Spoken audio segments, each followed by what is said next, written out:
Tapi dia masih enak, masih bisa ketemu Safa. Aku habis lahiran, Mas. Bayi itu nggak ngeliat aku sama sekali. Aku nggak tahu mukanya.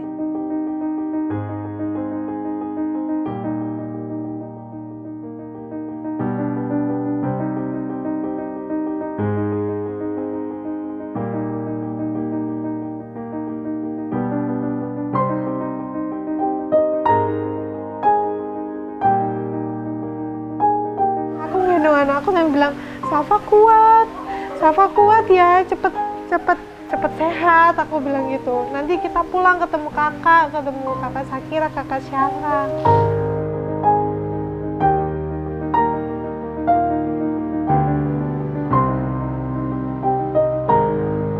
Sampai aku bilang ke ayah, ya ini gara-gara bunda Safa kayak gini. Tahu gitu tak tahan aja, aku begitu di rumah nggak apa-apa, mending aku sakit.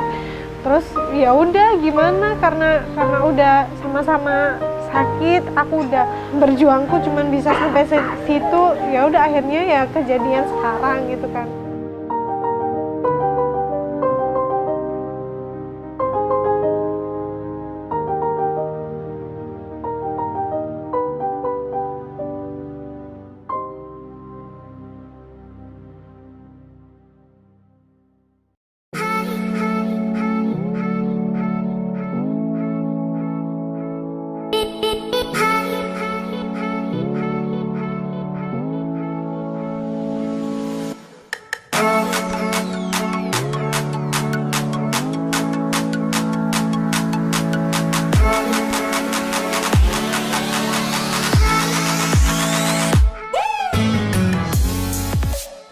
Ayo bikin opening dulu, Mbak.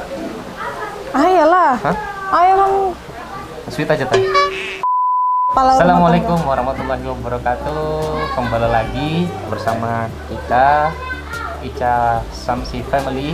Di hari ini kita lagi ada kegiatan yaitu tasyakuran akikah anak ketiga yaitu Safa Al-Karim kita yang alhamdulillah setelah pas kelahiran 1 bulan kemarin tanggal 8 ini masuk bulan Oktober. Iya. Bulan Oktober, jadi pas genap 1 bulan tanggal 8 kemarin, dan kebetulan di tanggal ini hari ini keluarga semua pada kosong, jadi baru bisa dilaksanain hari ini. Nah, buat kalian yang kepoin acaranya bisa langsung lihat nih, ikutin ya kegiatan kita acara akikah ini.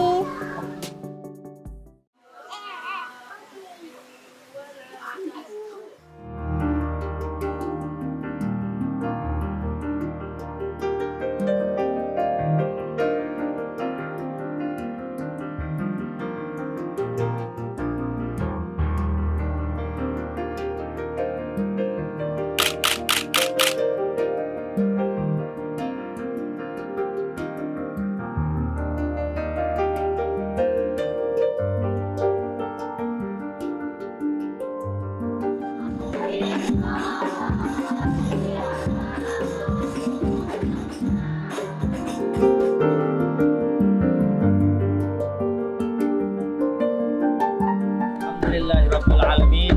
Pada pagi hari ini kita bisa silaturahim di kediaman Bapak Samsi dalam rangka tasyakur akikah yang telah lahir putri bernama Safa Al-Karim Mokokinta.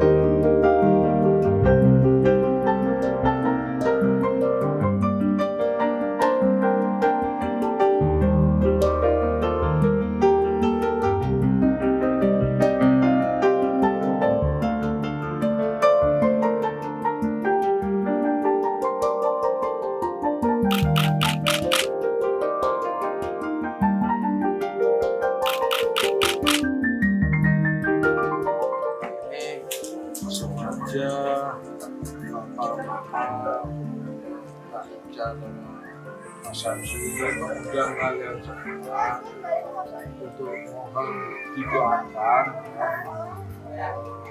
adik Safa pada kesempatan akikah ini akan menjadi putri atau anak yang soleh.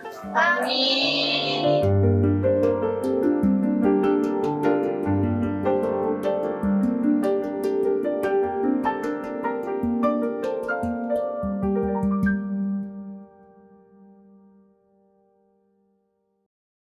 Alhamdulillah acara kali ini lancar, tidak ada kendala. Cuman ada beberapa keluarga yang belum bisa hadir karena ada halangan. Tapi hampir semuanya datang, alhamdulillah banget. Jadi Safa bisa didoakan bareng-bareng dan kalian juga terima kasih sudah mendoakan Safa sampai saat ini. Ya, jadi ceritanya itu waktu aku hamil 7 bulan ngerasain sakit. Itu sakitnya masih ya nyeri-nyeri aja kayak panas gitu. Aku udah ngadu ke Mas, ini panas, jahitan panas gitu kan. Tapi dia nggak percaya, maksudnya apa jahitan panas tuh gimana gitu kan. Pas kontrol dikasih tahu sama dokter kalau misalnya jahitan itu merenggang kan, makanya dia itu sakit. Apalagi kan udah dibelah 2 kali dan ini yang ketiga nantinya. Jadi sama dokter direkomendasiin anti nyeri, obat anti nyeri. Udah pulang, akhirnya minum obat itu kalau pas sakit aja itu selama 3 mingguan. Terus aku nggak kuat lagi, itu aku kontrol lagi akhirnya. Nyeri lagi, nggak kuat lagi sampai bener-bener yang nangis lah. Sampai kadang mau jalan tiba-tiba langsung jatuh kesakitan. Akhirnya pas kontrol sama dokter diganti obatnya, udah nggak bisa obat mulut lagi kan, dimasukin lewat bawah. Terus habis itu pakai obat itu sekitar 2 mingguan, kok sakit lagi sampai yang mau bangun aja kadang susah gitu, saking sakitnya. Ini gimana, aku harus gimana gitu kan. Akhirnya bilang ke dokter, dok ini kontrol lagi aja lah. Pas kontrol sama dokter disaranin untuk tetap perjuangin karena kurang 2 minggu lagi ya itu. Pas 34. 34 minggu. Terus aku bilang, tapi saya nggak kuat dok, itu waktu umur 34. Terus dokternya bilang, Bu kalau misalnya saya mau lahirin sekarang tuh bisa-bisa aja, tapi ibu nggak kasihan tak sama baby gitu kan. Akhirnya aku mikir, aku juga egois banget kalau misalnya aku mau ngeluarin babyku dengan mindset karena aku sakit gitu kan. Sedangkan dia masih mau berjuang di dalam gitu. Ya udah deh. Akhirnya sama dokter masih disuruh lanjut yang obat itu lagi. Masuk 35 minggu, aku bener-bener udah nggak bisa ngapa-ngapain lagi. Jadi kayak dari yang tidur, aku kan full bed rest ya. Dari tidur, bahkan mau miring aja tuh sakitnya nauzubillah. Dan aku mau makan, tiap makan itu udah yang keluar-keluar terus gitu loh. Kayak muntah-muntah, sampai pusing, sampai aduh udahlah. Sampai dia juga bingung. Ini aku harus ngapain, aku juga nggak tahu gitu kan. Terus aku bilang, jahitanku panas jahitan. Dia nggak percaya gitu kan. Mungkin karena ya dia mindsetnya ya cuma jahitan paling kalau sakit oke, tapi kalau panas gimana gitu kan. Akhirnya dia telepon dokter. Telepon apa tuh? Telepon apa tuh ke dokter? Ya sampai, ini dok gimana dok? Kayaknya udah nggak bisa sampai 36 minggu yang dokter bilang. Jadi setelah seminggunya berarti udah 35 itu. Terus sama dokter, aduh gimana ya? Ya udah kita coba cek lagi. Itu langsung bawa ke ruang ICU. Nah itu cuma berdua aja. Anak-anak ditinggal ke rumah kakaknya.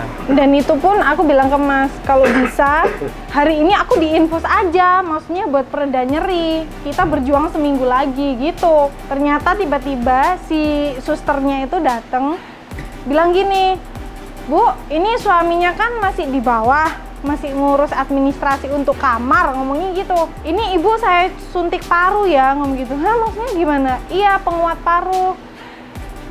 Bentar dong, bunda lagi ini. Loh, itu kenapa pertanyaannya? Soalnya Mas belum datang kan? Iya, nanti ini siang kita ibu lahiran langsung operasi karena dokter sudah nyampaikan ke suaminya gitu kan. Loh, tapi saya bilang ke suami saya, suntik dulu aja sus, infus dulu, maksudnya biar saya sehatan. Hari ini cuma cek aja, ngomong gitu. Enggak Bu, udah dijadwalin kok siang ini gitu. Aku langsung, hah? Pas disuntik paru rasanya, aduh nggak tahu lagi lah, sampai nggak bisa ngomong aku tuh. Rasanya mantap pol. Terakhirnya suami datang, terus aku nanya, iya kita mau lahiran? Iya dari dokter nanti jam 3 ya gitu. Nggak bisa diundur lagi ya? Nggak bisa bun, udah ini juga udah dapat kamar, ngomong gitu. Ya udah akhirnya masuk ruang operasi. Pas di ruang operasi itu ketemu sama tim-timnya lagi kan, yang waktu hamil, yang dulu lahiran 1-2, jadi udah hafal sama aku. Dan alhamdulillahnya itu dibius setengah, nggak yang bius total kayak Syahla. Jadi aku masih sadar nggak sakit. Tapi Itu pas diganti juga sih kan dokternya, iya anestesi. dokter anestesinya. Jadi alhamdulillah Udah lancar. bukan yang kemarin Syahla itu yang sampai 7 kali Nggak masuk-masuk. nggak masuk. Akhirnya Jadi bius akhirnya total. bius total. Dan alhamdulillah pas pelaksanaan itu berjalan lancar, kok cepat Lancar. Mas. Jadi waktu itu masuknya itu jam 14.00. 14.55 itu saya udah dipanggil sama security itu. Nah, keluarga dari Ibu Hadijah, iya jadi saya sendirian itu Mas, nungguin Nggak boleh. itu. Jadi keluarga tuh semua nelpon semua, sedangkan saya tuh masuk pertama itu ngantar dia langsung ke ruang NICU, dudukan ke kursi roda. Saya nggak bisa ngantar karena mobil kan di situ sendirian. Akhirnya minta tolong satpam ngantar sampai ke ruang bersalin itu. Nggak tahu kebetulan tuh waktu itu hari itu rame banget itu loh. Entah itu orang yang swab, jadi parkiran lama. Jadi nunggu siapa yang keluar. Makanya kok dia nunggunya kok lama gitu kan. Padahal dari jam 7 saya baru dapat parkiran tuh jam 10. Ada yang keluar, masuk saya terus lari. Pas masuk, Pak daftar dulu sementara. Setelah daftar saya naik ke lantai 2. Jenguk dia, ternyata dia sudah ganti baju, sudah pakai baju operasi yang ini bajunya yang lama Pak. Hah? Ini udah beneran? Iya Pak, sudah kita jadwalkan jam 14.00.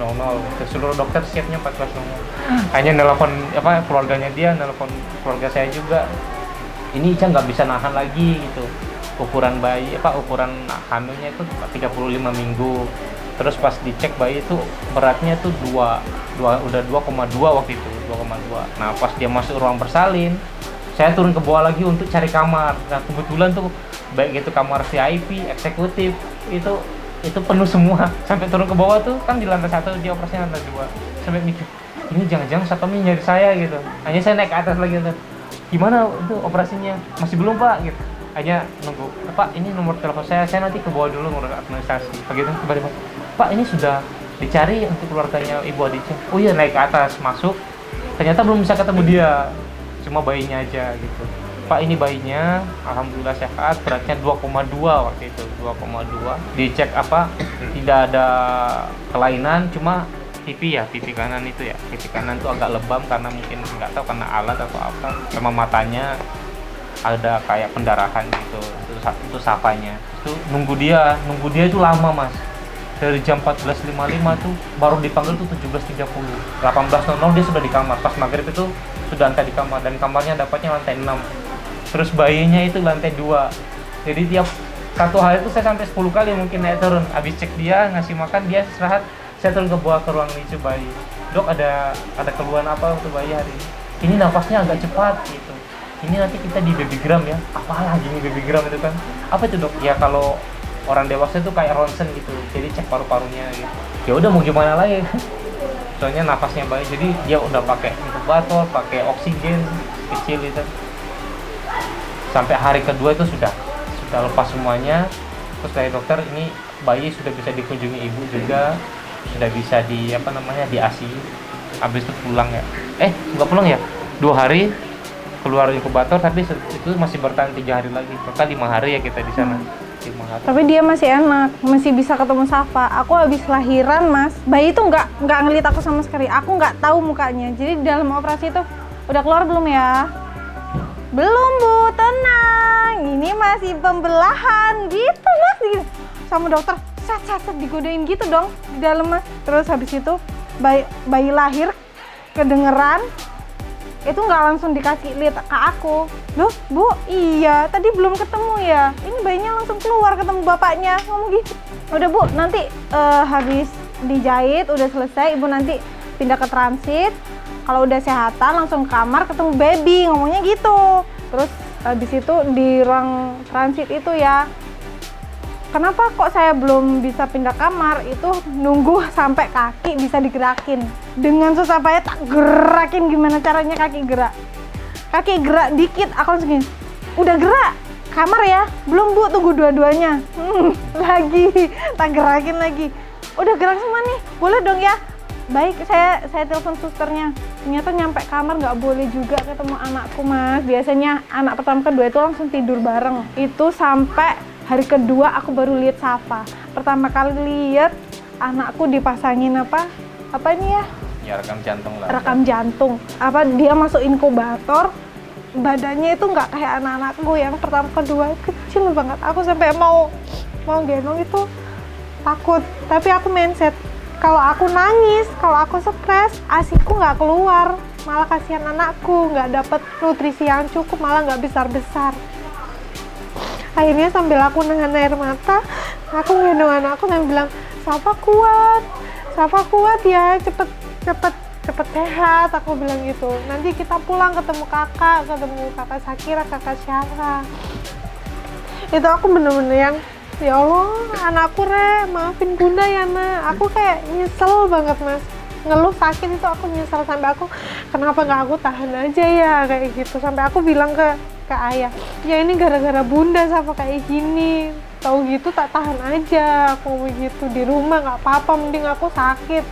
Terus ya udah gimana, karena udah sama-sama sakit, aku udah berjuangku cuman bisa sampai situ, ya udah akhirnya ya kejadian sekarang gitu kan. Akhirnya kan sudah keputusan terbaiknya dokter juga sih sebenarnya. Dan dokter untuk baiknya si baby juga sama kamu juga.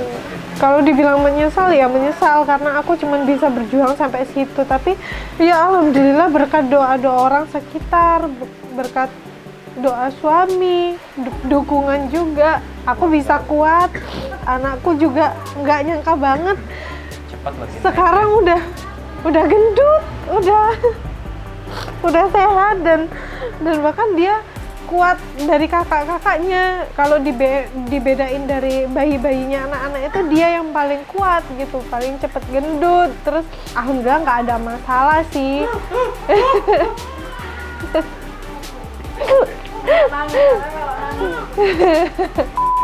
Jadi ya seneng banget sampai sekarang itu kadang ngelihat Safa tuh kayak yang, ya alhamdulillah anak kita udah gendut nih, udah normal, bajunya udah nggak cukup, aku ngomong gitu.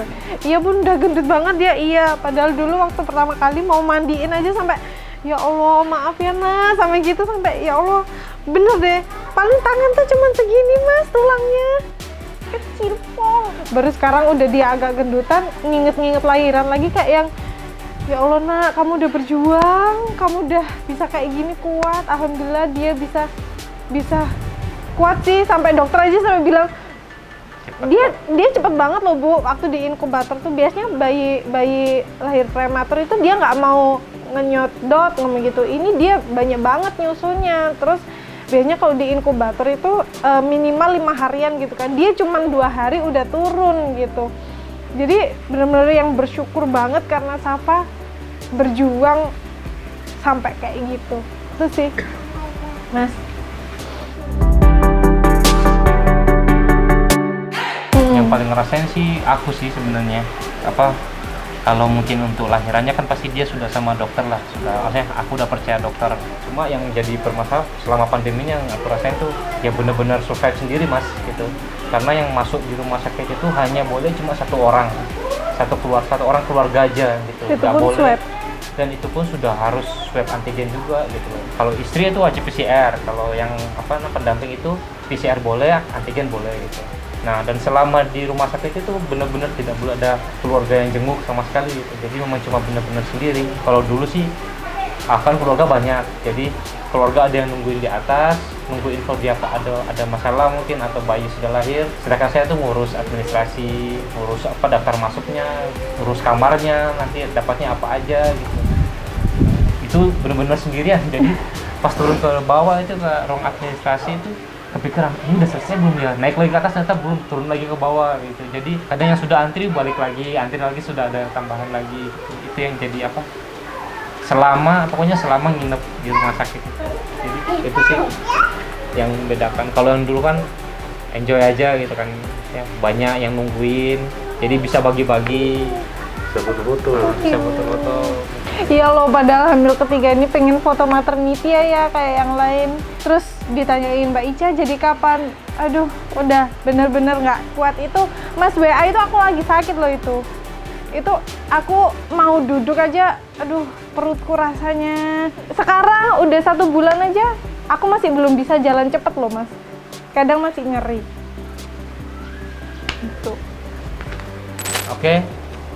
Jadi mungkin itu untuk kegiatan untuk video kita hari ini. di mana kita bahas masalah apa namanya, yang pertama tadi apa? Akikah. Akikah. Alhamdulillah juga sudah berjalan lancar, keluarga yang datang juga. Kemudian apa namanya, dari Yayasan Baitul Ar-Rahman Ar-Rahimnya juga sudah bantu kita untuk doa. Semoga, saya minta juga buat teman-teman semuanya, minta doanya buat anak kami, semoga jadi anak yang soleh, solehah, berbakti kepada kedua orang tua, berguna buat masyarakat juga dan lingkungannya, bangsa dan negara. Kemudian mungkin tadi sih ada cerita singkat tentang perjuangan dia sih. Iya, soalnya biasanya ada video sendiri kan, gimana lahiran ini, jadi satu aja deh. Ya mungkin bisa jadi referensi buat teman-teman semuanya, ambil baiknya aja. Kalau ada yang jelek atau yang kurang berkenan, ya itu memang dari kesalahan kita sendiri, jangan diambil. Mungkin bisa jadi apa namanya, pengalaman hidup buat kita juga dan buat berguna juga buat teman-teman semuanya. Itu aja sih. Terima kasih semuanya, jangan lupa like and subscribe. Assalamualaikum.